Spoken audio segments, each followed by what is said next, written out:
What's your name again?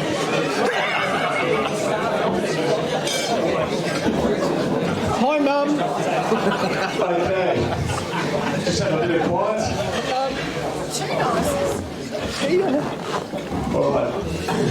Everybody knows who's up on top, but no introduction necessary, but I will. Graham Mitchell, Richard Norris, David Norris, Ian Baggett.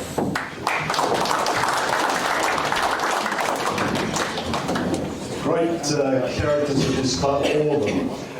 Before we actually get onto it, I should have mentioned before that one of our prodigal sons is back tonight, Benny Ryan. Benny is the current coach of the Collingwood Magpies. Camberwell Magpies, got it wrong. I wouldn't work for Collingwood. No, that's right. The Camberwell Magpies. He's a Carlton. So he's a coach of this club. Started this club as a sort of a junior, worked his way through. So welcome back, Benny.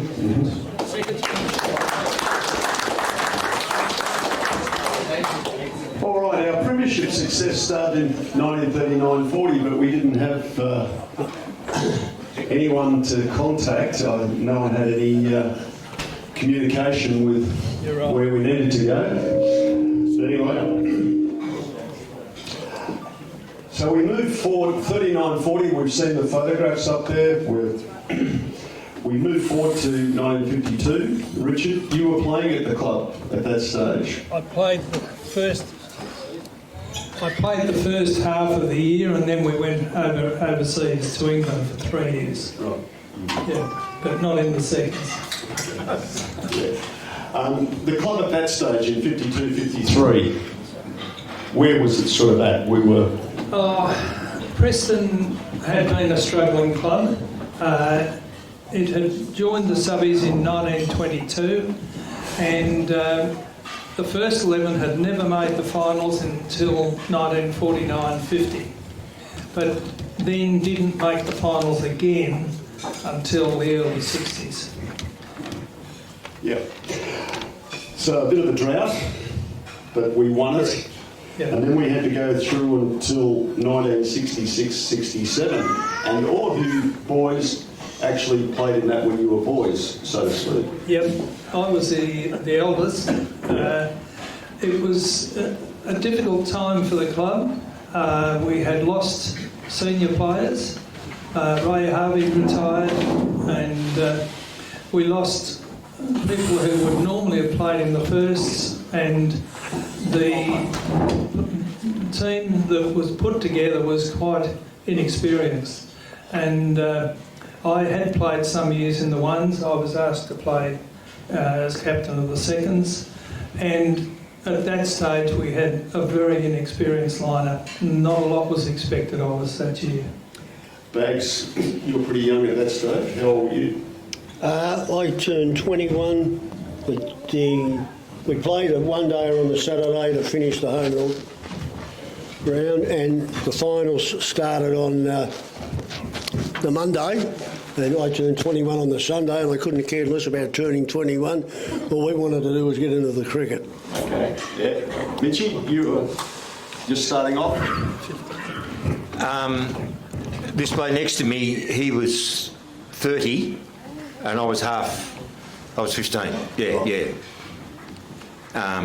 Quite remarkable then, In being so young.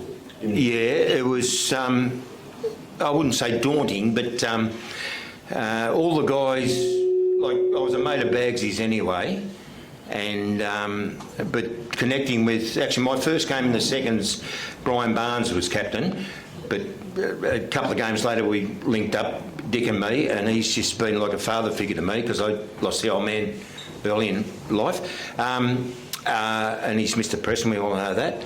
But that was, I turned 16 on the day we won the thing. Right. So at Kew there.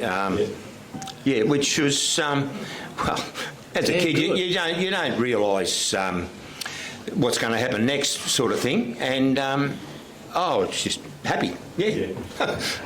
And Dave, how old were you?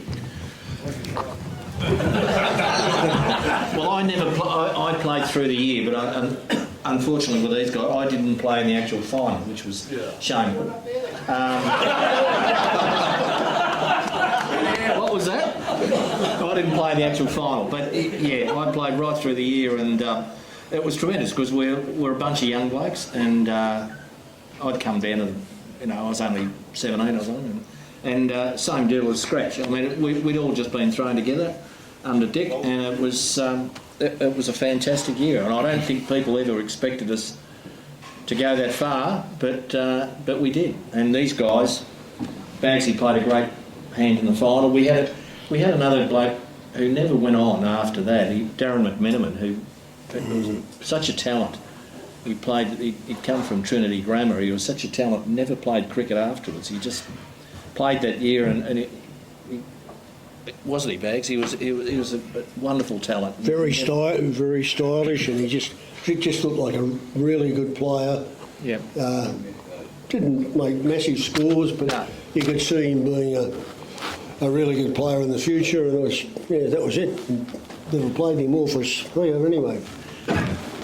Richard, what's your recollections of the grand final? Just take us through.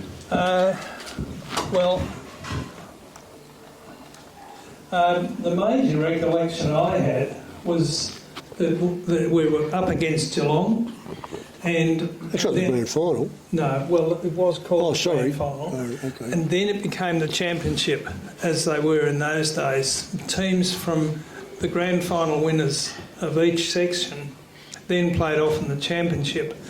But I put a post out on Facebook a week ago about the fact that we nearly didn't get there. And it wasn't because we lost the game, it was because we beat Port Melbourne in the semi. But in fact, what had happened, we played a player who was ineligible in Ray Joyner. And we only found out on the Wednesday night that the sub-district were proposing to disqualify the team and to play Port Melbourne as the grand finalists. It then turned out that Geelong had beaten Hawthorn East Melbourne, and they also had played an ineligible player. So they were faced with trying to get two teams to play who'd packed up for the season, and it wasn't possible. So they said to us in the end, you will play Geelong and we'll forget about the disqualification. So then we went and we beat Geelong, who were a very strong side. Their best bowler, Davis, had taken over 60 wickets for the season, and he went on to play at South Melbourne. And other players like Phil Marshall, who played 200 games for Geelong in the ones in Premier. But we had a very strong lineup. We had 5 players who made over 300 runs for the season. We had 5 bowlers who took over 20 wickets. And the best of them was Kevin Fisher, who took 46. So the recollection I had was that we went into the grand final feeling like we could win it, and there was bad weather around. We got a situation where the wicket had a bit of life in it, and we put them in, and we got a run out in the first over. We ran their best batsman Hewitt out, and then we dismissed them for 80, and I thought we got the worst of the wicket later in the day. But we batted well enough to get past them, and then on day 2, Ian, with some help from I think Dennis Davey, certainly from Kevin Fisher and Graham, and they took the score up to 190, so we were pretty much safe then, even though Waverley batted a second time. How many did you get, Bags? Sorry? How many did you get? 86. 86. And Scratch came in number 11, 15 years old, and he held up the end for me, and I got out. But I got 86. Did you get a bowl, Mitch? I can't remember, Lee. I was only 15. Oh, yeah, I can't. Look, I'd like to remember all those things, but I can't remember wickets taken or No, I can't remember. I'm sorry. And I was the boy. God, he's modest. I got a couple. Jeez, he's modest. Yeah. Dave, you were the 12th man according to the photograph. Yes, and I can't remember anything either.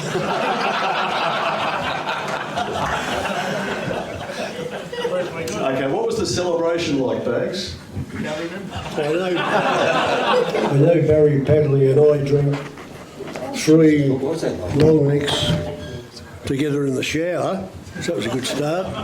No, it was big, massive. There were celebrations after each of the finals wins. Yeah. Mike Whitewood's place, because Mike was married, was the main place we'd end up, but we just had a ball, probably drank a bit too much, but we had a ball, and as Dick said, a young group of guys, and just very thrilling experience. Was the game covered on 3GL?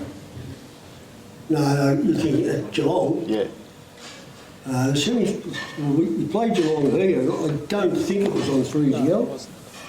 No. That was only when you played a game at Geelong that you got the coverage on the 3GL. My best memory was a game that I didn't play in, but Jack Potter did, and he never quite got over the fact that Dave and Eddie Ruttenfelds were travelling down together, and they were on the Geelong Road when the broadcast started. Jack was trying to work out who was going to open the bowling instead of Eddie. So, anyway, they got there eventually. That's another story.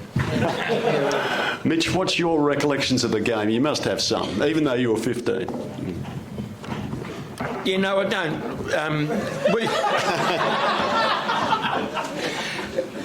All I know is the guys that I played with over those first few years, we were very confident that we had a team to beat anyone, sort of thing. And when we won that, cocky as I am, when we won that flag, I said to a few guys, I reckon we could give the first a run for their money. Because we just had a good, Bagsy just said Mike Whitewood there, and the parties we had there in Broadway at Marg and Mike Whitewood's place, that was the go-to place. You'd even remember that, Dick, wouldn't you? And we haven't seen him since. Like he played another couple of years, and which is a shame. But we were just a team. And I was the last one in it, but we were just a team, and confidence. We just had confidence, Can I just say, I think cricket was a whole lot different back then, and like I said, I came down here in '65 or whatever. There used to be a place across the road where the Preston Market is, and it was just what do they call it? I can't think of the place. Milk bar. The milk bar that was across the road. There was a milk bar across. That's where we used to meet. Bobby Morgan, Johnny Morgan, Scratch, Tony Garnett, Springer. We'd all meet there before we went off to our games, be it the thirds or the fourths or the seconds or whatever. And that's where we'd kick off. And I think that was the huge thing, that we didn't care which side we played in. There was just a bloody magnificent spirit. And we just loved training. We just loved coming down here, and cricket was our world. And going over, we'd meet up, wouldn't we? We'd meet over that milk bar every Saturday morning before we went off. Of course, the later on it was the pub, but that's another story. But that was fantastic. That was a different time then. Yeah, it certainly was back in the mid-60s. Yeah. Well, all of you went on to do bigger and better things. Mitch won bowling averages in the first over, I don't know how many times, Mitch, I've forgotten. 4 times. Yeah. Bagsy went on and played a premiership in the ones, 73, 74, and another seconds premiership. No. Grand final, no. Got that right. And Richard, you played another 500 or so games in the seconds, thirds, fourths, and some premierships as well. Yeah, in the thirds and the fourths. Yeah. Well, we'll close on that note, but I'd like everyone to put their hands together for these 4 legends of the club. Thank you very much, guys.